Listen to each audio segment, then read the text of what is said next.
Coming up next, how to overcome career setbacks and the negative impact of working from home. We'll take your calls and your chats, and it starts right now.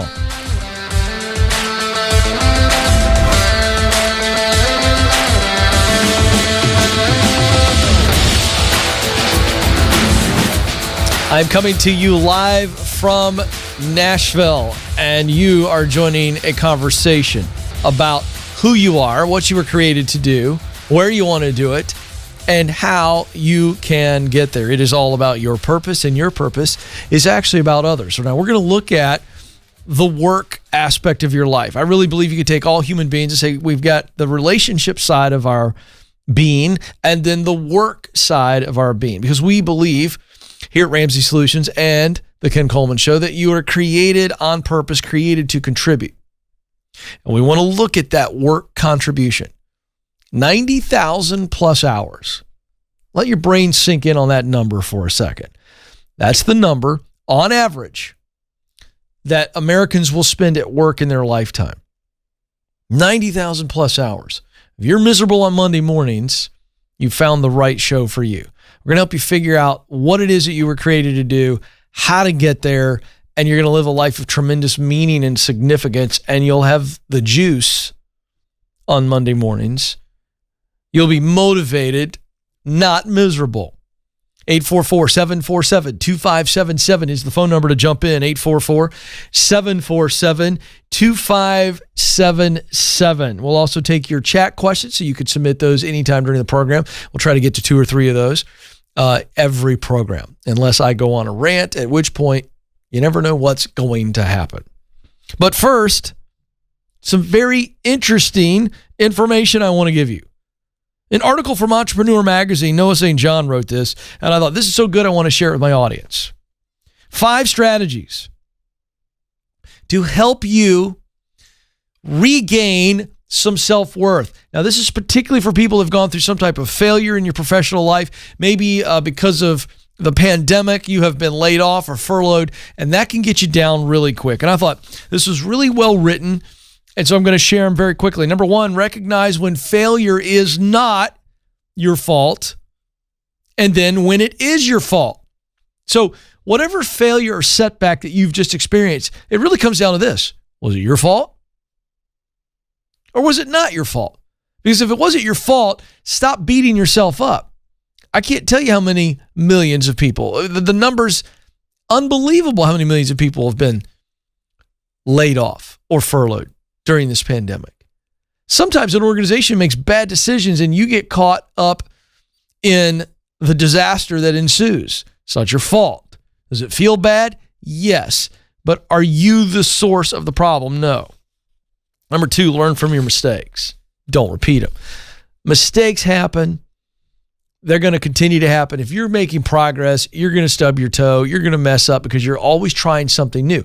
Folks, remember, there's no progress if you aren't learning and dealing with a challenge.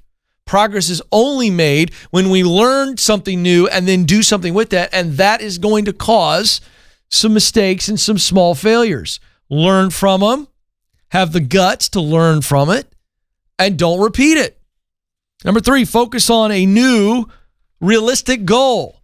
So you've had a setback, fine. Get up, dust yourself off. What's the new goal? Where are we going? And make sure it's a realistic goal. That'll help you recover quickly.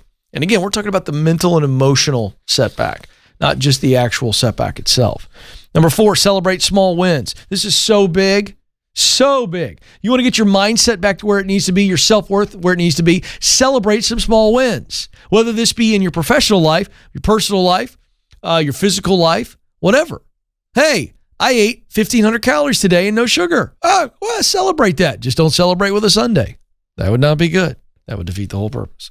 And finally, this theme keeps popping up a lot. That's why I wrote about this person in my book, The Proximity Principle, and that is the mentor. Find yourself the right mentor.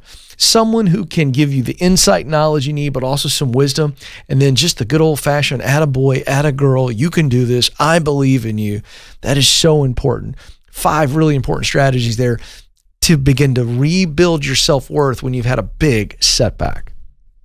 844-747-2577 is the number. Remember, you can fire your questions away in the chat window there, but they've got to be short and sweet and to the point. If not, just call me and we'll dive in. Speaking of calling me, Josh has called me, and he's on the line in Silva, North Carolina. Josh, you're on the Ken Coleman Show. Hey, Ken, how are we doing today? Josh, I'm living the dream. What's up? So, I've used your proximity principle, and it's working. Yeah, good. So, score. Great. I work for a small family business, and my wife and I are considering a move. So I reached out to one of our suppliers, reached out to the regional manager, and I have a job interview with him and the branch manager tomorrow. Great. Or Thursday. Should I bring a resume to this interview?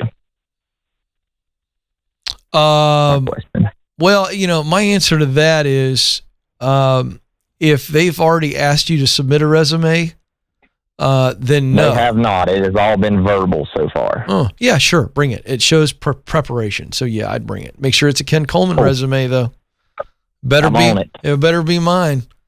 Because when you hand it to them, it better have all those things. It better have some really strong endorsement statements at the top of that resume. Who I know, So maybe other vendors, people they respect in that industry. That's what you're looking for there. But yeah, absolutely bring it to them. Fantastic. Well, and by the way, listen, don't explain that resume away to them. If they ask you for it, when you pull it out, don't go, well, there's this guy, Ken Coleman, I listen to, and he says I got to do it this way, and it looks a little different. Like, don't do that. Don't explain it. Hand it to them. Let it rock it. It's I'm trying to think of the analogy here. It's the idea of, if you feel pretty good about a dress, I have my wife before go, hey, I picked this dress out. I'm really excited about the dress. And we're getting ready to go out, this fancy event. And she'll say, and every woman does this, dudes do it too. It's like, does this really look good? It's like there's always this last minute doubt. Yeah, it looks good. You liked it before. So wear the dress and own it, And so if you like that resume guide, then own it is my point. You follow me? Don't try to explain it away. You. Push it across confidently and go, boom. Bet you never seen a resume like that before. Now you don't have to say that, but that's the attitude, right? 10-4, I'll do it. All right, bro. Listen, when you get the job, I want you to email us and we'll read it on Momentum Monday. How about that? Fantastic. Thank you, sir. I appreciate your time. Crush it. Yeah, man. Listen, you're going to crush it. I'm so excited for you. Hey, folks, the proximity principle works. The proximity principle says, in order to do what I want to do, you need to fill in the blank there. I've got to be around people that are doing that and in places where it's happening. What does that mean? It means people and places in the space you want to be in. And Josh is a perfect example. He wants to leave a small family-owned business, wants to stay in that industry. What does he do? He's got all these relationships with vendors. As he calls them up, they know him. He's not having to work hard to sell himself. He's not having to work hard to build a relationship. It's already there. It works. It works every time. So I wrote a book and it became a #1 bestseller. So go get it at kencoleman.com. You can get all 3 formats for one price. It's crazy. $25, all 3 versions of the book, audio, ebook, and the hard copy. And they, look at there. It's on the screen. They slap they make me sign that. So that either values it or devalues it. That's your decision. All right, let's go to the chat room, see what we've got over here. New Beginnings writes in, how do I begin my side hustle as a personal trainer and building a fitness blog? How do I begin? Help one person. Write one blog. Help another person. Write another blog. That's how you begin. So this is assuming that you've got the qualifications, the certifications is what we're talking about here to be a personal trainer. And so tell everybody you know. I'm getting into this. I can work with you X amount of hours. You find somebody that needs your services and you close the deal and you help them really well. Like your life depends on it because they're going to start telling other people about you and that's how you build your business. And then as far as the fitness blog goes, blog 2-3 times a week, match it up on Instagram, Facebook, the same blog needs to show up on all your socials. So you're doing one piece of work essentially, and then you're distributing it on multiple platforms. That's how you begin. Let's see here. Jacques, any suggestions for helping a spouse find their sweet spot? Yes. Have them download the free Career Clarity Guide. It's a simple worksheet, not as complete as a phone call would be with me. So that's the second item. Download the Career Clarity Guide and let them take it and see what it spits out for them and show them how that all intersects together. It's a wonderful little beginning exercise. And then I'd have them listen to the show if they don't. I'd have them call and I'll walk them through it. That's what I would say to the spouse. 844-747-2577. 844-747-2577. All right. I want to talk about something that's really important because so many of you watching right now, whether it's live or you're watching later, you're working from home. And you're starting to really sense that things aren't moving the way that they would have moved had you been in a normal rhythm of working in the office. Or if you are a remote worker, at least having some sort of rhythm that moves you in and out of working from home, but I'm still in once or twice a week. I'm having meetings. There is a rhythm there. But because of this pandemic and the fear in companies and they're worried about getting sued, there's all kinds of stuff going on. And a lot of people are still working from home and they're not going in at all. Well, there's some new data out I've got to share with you. I love polls. I love data. A company called Blind, which is a popular anonymous network for professionals. So this is why I trust stuff from places like this, because the anonymous factor means people are just letting it fly. And so is there some unhealthy people in there spewing negativity? Yes, but there's a lot of people who are just sharing freely because they know they can. And so anyway, they did a survey this month on the impact of working from home. And the big takeaway is that half of all professionals who work from home, working remote, are saying that working from home remotely has negatively impacted their professional career. 53% was the number. And the takeaway is that it's about the lack of ability to build relationships. Now think about this.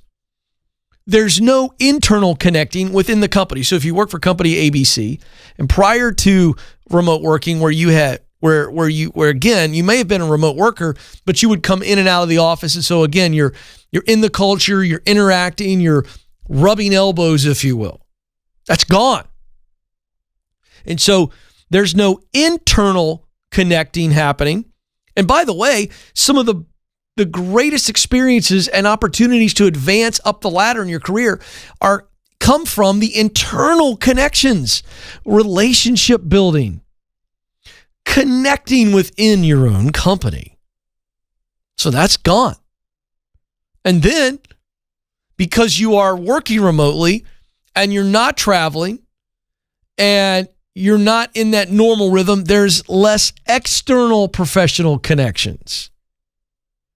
So if you think about it, if I'm in the office and I'm in a normal rhythm, so I'm making connections internally in the company, whether it be traveling, I'm in this district office or whatever it is, or I'm just in the same building with these folks.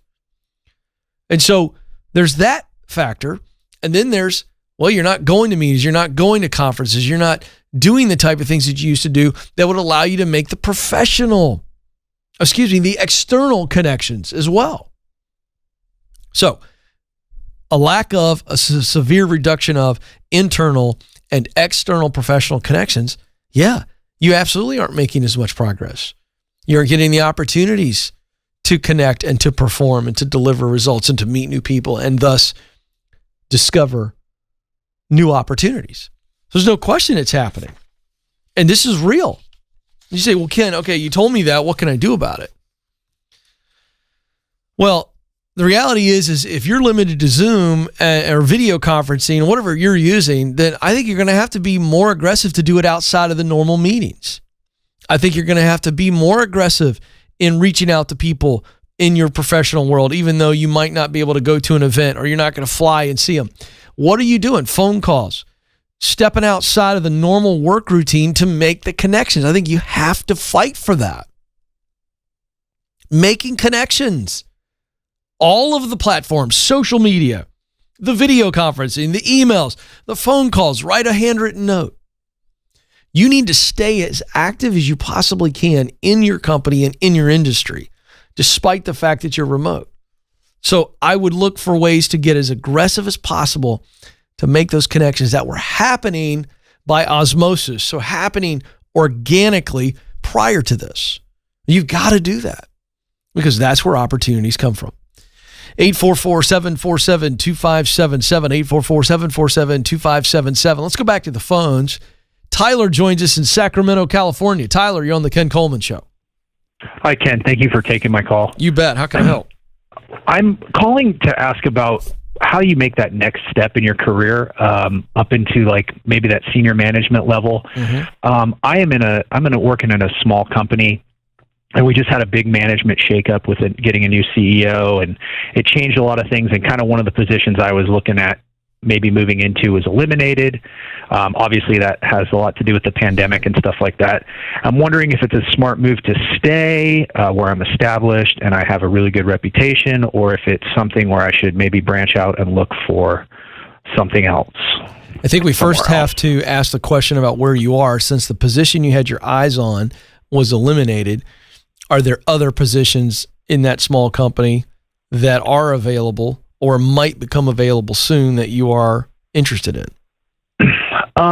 You can never say for sure, but I think that a lot of my issue is that I work in the medical field, and I am not a medical person. I'm a professional person. And so a lot of times the medical people tend to take precedent over the professional people, it feels like. And I mean, I don't want to sound like I'm whining or whatever, but that's just a reality of the situation. Okay. Can you be more specific when you say you're a professional person? I mean, what would be your role in the office or in the marketplace? How would you describe it? I'm a financial officer. Okay. I have an MBA, okay, and I have a master's in IT also. Wow.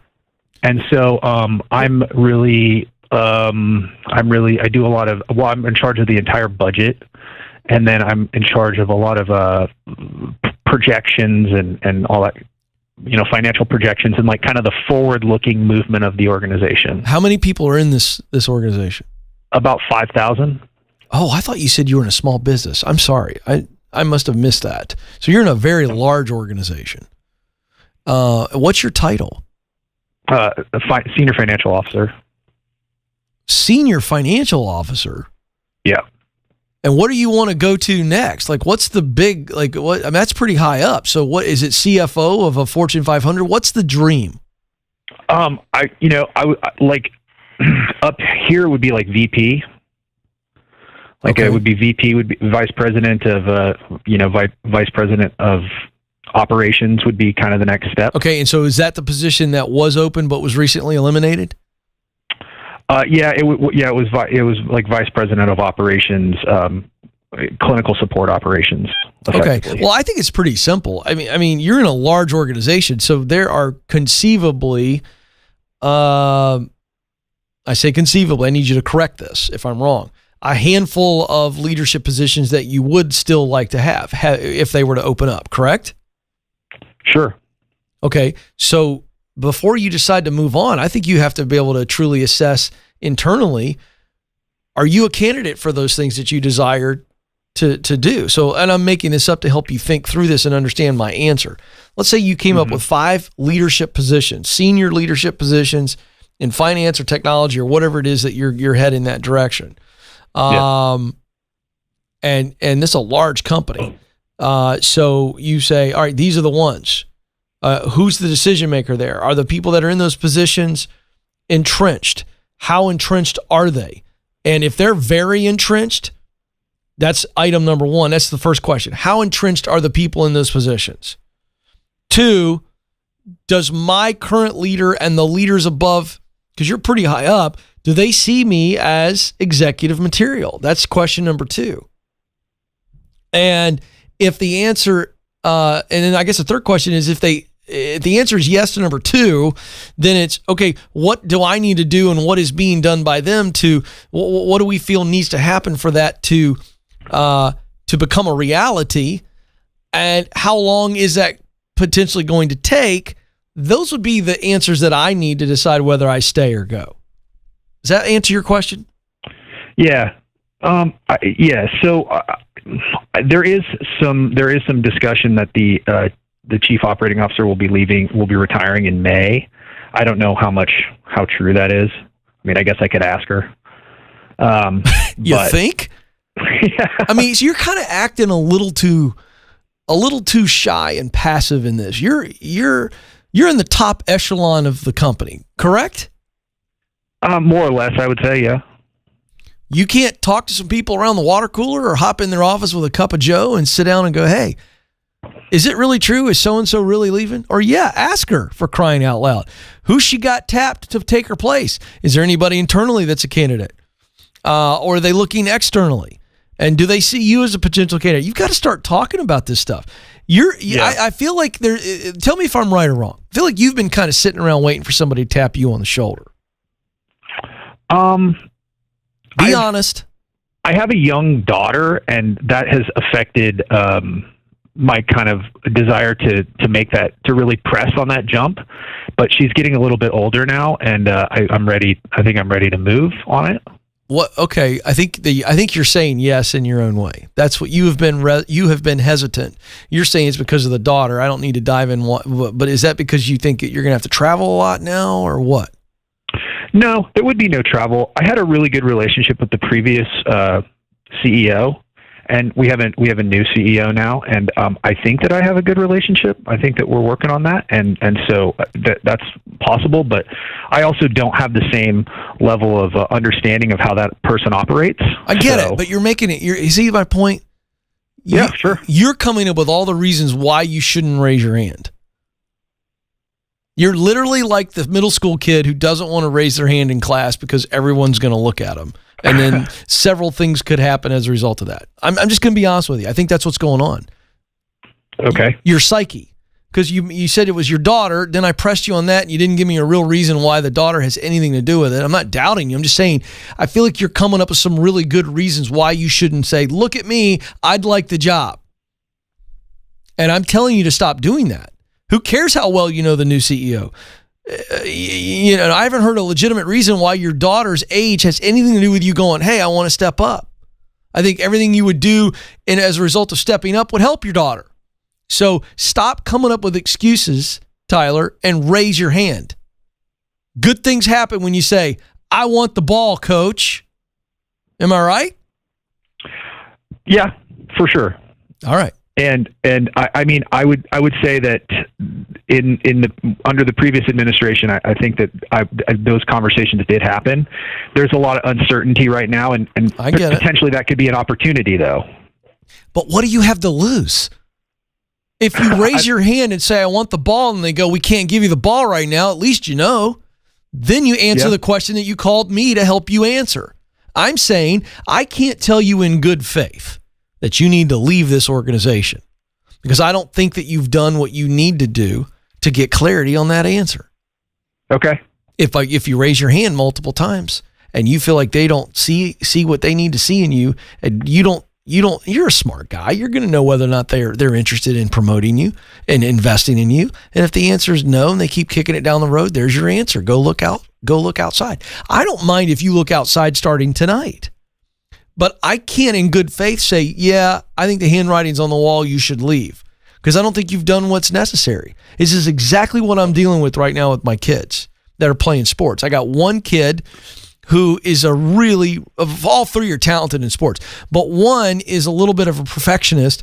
And if they don't feel like they can nail the tryout or be perfect in practice, they don't want to say, Coach, I want the ball, or I want to play this position.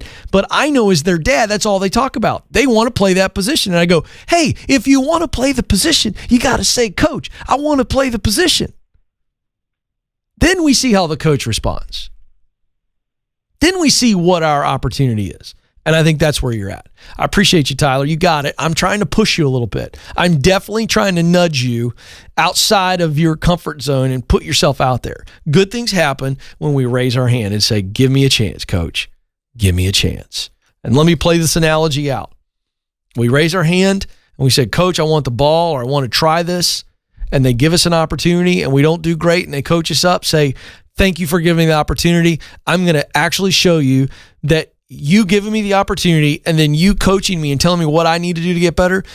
I'm going to show you that you've done a good job with me, and I'm going to take your advice. I'm going to do better, and I'm going to earn my playing time. That's an attractive response. But you got to put yourself out there to get in that position. All right, folks, my time is almost up. But before I let you go, I want you to know that you matter and you do have what it takes. Thank you so much for joining us. Until next time, this is the Ken Coleman Show. Press on.